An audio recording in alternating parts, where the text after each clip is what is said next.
আপনাদের সকলকে ওয়েলকাম। আমি আকাশ, টেক সলিউশন বস এর পক্ষ থেকে।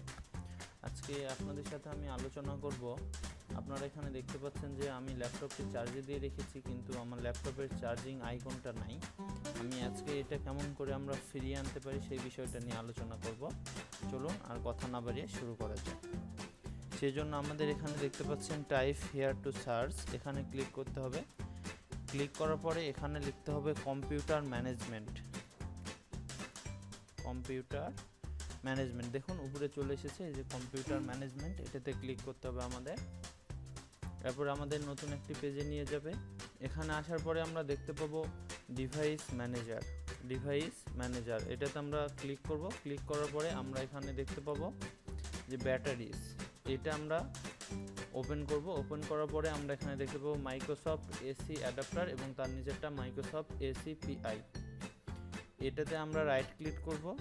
রাইট ক্লিক করার পরে এখানে আমরা দেখতে পাবো যে ইনেবল ডিভাইস, এনেবল করে দেব আমরা এটা, এবং তারপরে নিচেরটাও আমরা একইভাবে ইনেবল করে দেব।